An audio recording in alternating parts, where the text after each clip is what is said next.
Welcome, Robert. Lord Winston of Hammersmith is famed for his major contributions to gynecology and in particular to fertility. You're also well known for your media appearances and of course for the political work you do now in the House of Lords. Indeed, I think you have more strings to your bow than almost anyone I know.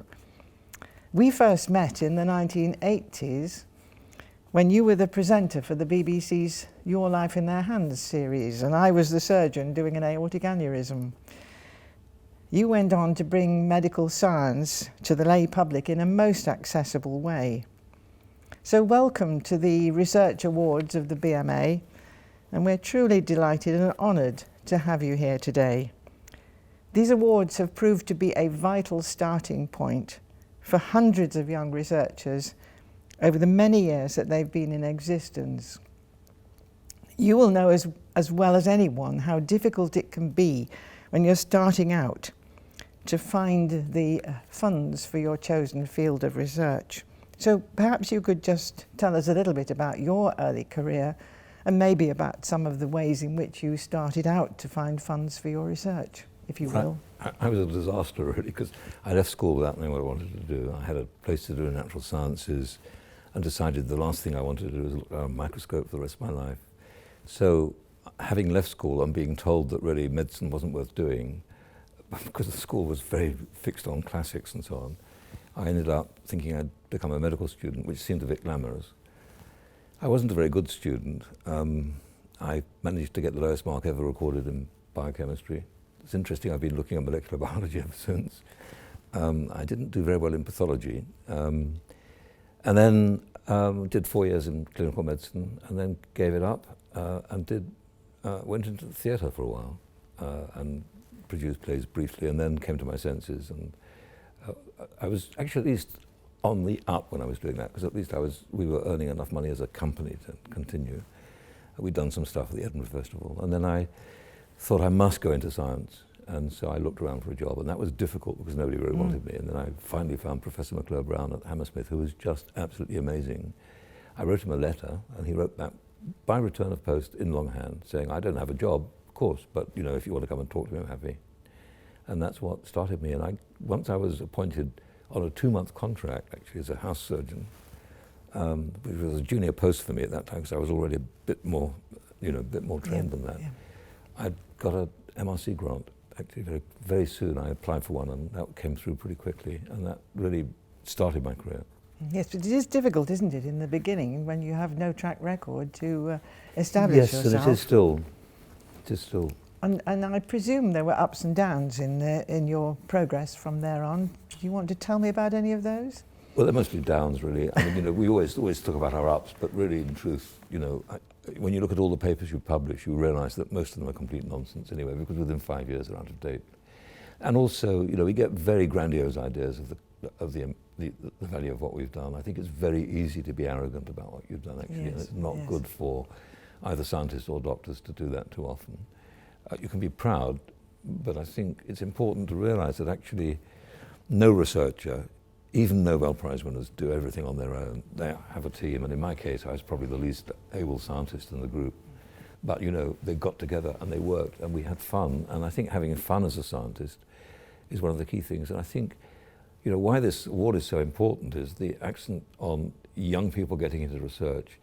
Anybody can do research. It's not tricky. It doesn't require brilliance, but it does require persistence. It does require the need to fail and work out why you failed. And I think above all, it needs collaboration. Yes. And unfortunately, we don't teach those things. We think of it as competitive, and that arrogance, of course, you know, is difficult. Yes. Coping with failure can be actually quite difficult, can't it? It always is. But we don't teach people that very well. But I can think of numerous experiments I've completely messed up. Once or twice, I almost threw a gel away, which of course actually had the secret of something which ended up as a very good paper in a rather good journal. Yes. And I mean, you know, I said to the PhD student who I was supervising, you know, it's failed again, hasn't it? But never mind, we'll do something else. And then fortunately, you know, I said, hang on, you know, for a bit, you know, came out of my office and came back in again. You know, and I said, I think, you know, we should just think of this the other way. Yes, indeed. When I sent my young doctors off to present their research at international meetings, I always used to rehearse them and teach them that they were really like an actor on the stage presenting their works. And presumably your little sortie into the stage might have been an advantage for you at that point. Well, it changed my life because I think actually it, the thing about directing at the Edinburgh Festival and having something which was actually very successful, because I then had offers for other stages in London and Manchester. It taught me, first of all, how to manage quite a large group, because it was a big number of actors, some of them professional, some of them amateur. Managing the budget, actually dealing with people who are deeply insecure, because actors always are insecure at some point, and actually, when they come off in tears saying, actually, really that was rather good. And I think, of course, it's also a question of how you present and read and do things. It's changed the way I teach, it changed the ways I lectured. It probably helped me a bit with the television stuff I did afterwards. But I think above all, really, it's part of that, you develop your emotional intelligence. And actually, in general, surprisingly in research, the emotional intelligence can be more important to you than actually, just being brilliant. Yes, I've worked with some brilliant people, and I once said rather famously to the Times, it was headlines on the front page actually, that I never employ first-class honours graduates from Cambridge. It's not strictly true actually, but I said this as I saw so many things I would slightly regret afterwards. But basically, I must say the very clever people I've worked with, and there've been one or two, have really often been the most disruptive, and sometimes the disruption is not helpful towards the research. Sometimes it is, of course. Yeah, indeed.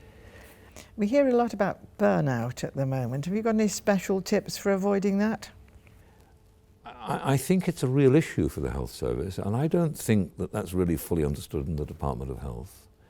I think there needs to be much more emphasis really on working out how we can deal with that, but it requires a much more direct understanding approach of what is involved. And I think one of the issues,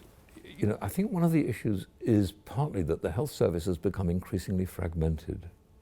We don't work in a group anymore. The old team system was a fantastic operation, and we don't do that. Even GPs tend not to work in a team like they used to. They used to have a group of family doctors who would know the patients, but they could pass them on, and that they would know what they know. It's very difficult now with many practices. And in hospital practice, it's critical because people go off duty and they're no longer responsible. I don't know whether, I'm sure you had the same problem that I did, or the same experience that I did, that when you went off duty as a house surgeon or a junior registrar, it was still your patient. Absolutely. And they would ring you even though you're off duty to say, look, this is what we're doing. Do you think that'll be okay with your team? Yeah. That's a very, very important message, but we've lost it. We have. It's a shame if we have. I wonder if I can just shift you on to the question of collaboration in research. I mean, one of the things that's impressed me hugely over the period of this pandemic has been the collaboration that we've seen working with the coronavirus, and it's been quite wonderful. And I'm sure you've got some words of advice for the young researcher in regard to collaboration. Actually there are two things which really threaten us at the moment. One, of course, is infection, and the coronavirus is one example of that. And the other, of course, is climate change. Now, we can go on decarbonising, we can go on improving vaccines, but unless we actually collaborate globally, it's going to be useless. And I think we're starting to understand that collaboration at all levels is much more important. Now, the great thing about, I must say, when I've employed PhD students and postdocs and people doing research, I've been much more interested in whether or not they actually get on, with the rest of the people in the group, rather than whether they got first-class honours degrees. And on the whole, that's been, I think, quite good, because I wouldn't say it's wise, but I think it's good because actually those skills are very, very important, because collaboration is really going to be critical, because there are going to be times when you fail, and actually what you need to do is to have somebody else's shoulder to cry on. It might be a junior, it might be a senior, but that support that you get from others, and that has happened in everybody's career. I'm sure you must have found the same thing. Indeed, absolutely. And I think that it's not difficult to acquire, but we don't acquire it. And I think it is part of the problem with medical practice at the moment, actually, because there's something which is akin to that in medical practice, and I think we might have talked about that before, but you know, we've now got this accent on personalised medicine, but actually it's not personalised, it's impersonalised medicine, because we're looking at a computer screen for the results and we're not engaging with the patient. Absolutely. And I think that that's really very important for young people. And you know, what we really need in this country, and what I'm going to say in the Health and Care Bill next week in the House of Lords, is we need more clinical academics. It's a really big problem. And I don't think the government understands that. I don't think it understands really why we don't have. Of course, there are many other issues. A lot of members of the BMA, of course, will be general practitioners, and they will realise how difficult that job is at the moment. It's really very, very demanding and not fully understood.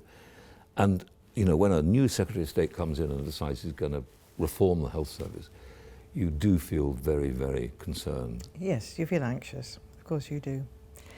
Robert, I wonder if I could just ask you a little bit about the funding of the research. I mean, the BMA is extremely grateful to the people who are prepared to contribute financially towards these research. Indeed, we depend upon that. Do you have a message for those wonderful people who fund us? Yes, I think they should take great pride in what they've done. I mean, at the moment, I'm doing a research project which involves looking at different proteins, which has been funded by a charity. And I told them, I said, the most important thing about this grant is that it will mean that you will be actually supporting 2 junior researchers who are just starting on a research career. And that's even more important than the results we might get. Yeah, absolutely. And of course, you know, I think both of us will have seen this, that actually what we try to do is to pass on, you know, some knowledge which is not directly related to the actual project you've done, but the principles of how you do the work, and that goes on around the world, because of course, indeed it does. Most important thing we do is, of course, is to teach the next generation. Yeah, and we're extremely grateful to people who are prepared to contribite in that way. I'm sure they understand that, but it needs to be told to them again and again. It really does. It's a wonderful gift. We need to give our donors real credit, because indeed actually it's a difficult time. Have you got any thoughts about how we can get more early stage doctors into research? I'll just show them the beauty of what they're doing, because of course one of the things that you do as a researcher is to see things which are genuinely beautiful, actually, that you wouldn't have thought were beforehand. And secondly, to encourage them to recognise they're going to see things that nobody else has seen, and that is a privilege that all researchers actually have. And thirdly, there'll be moments of joy when you actually get something which is really good or even gets published, and you think, wow, we've actually cracked a really important problem, which will lead on to something else in medicine. But against that, of course, there'll be long periods of depression when things aren't working. That happens with all researchers. It does. There are times when you are sleepless with concern about actually how you're going to really manage a project, and sometimes you'll think, well, how are you going to get the grant award? That's why the BMA award's so helpful, of course, because that is one of the issues. But actually, I think it's really important that we encourage more clinical academics, because ultimately, the reason I think why the NHS is so great is not because it's free at the point of entry. It's much more to do with the fact that it has really, in the past, been a really important bed for top quality research done by people. And the thing to remember as a researcher is that you can be a perfectly ordinary person. You don't need to be brilliantly intelligent, but you do need to be able to collaborate, to have that emotional intelligence, to have a team around you. Indeed. And of course, joining the right team is part of that. And learning to fail is part of that. Yes. Collaboration is very important. And I think we've also mentioned ethics, which, of course, having ethical values is really, really important, because our research, when it goes wrong, affects other people, just as when it goes well, it affects other people. But the effects are rather different. And it's very easy to lose, I think, focus, recognizing that you're really being open and honest, and that you're trying to do things, recording stuff as you do it and not making it up afterwards, even though you think it's right. I must say, I always wanted to be on the advancing edge of my specialty. And the only way you can be on the advancing edge of your specialty is to participate in whatever research is available at the time. Well, I've never said this to you before, Averil, but actually you were more than that. Actually, you were an icon. You were an absolute icon, because, first of all, you were doing the most extraordinarily difficult and interesting surgery at a time when it was rather complex and not easy to do.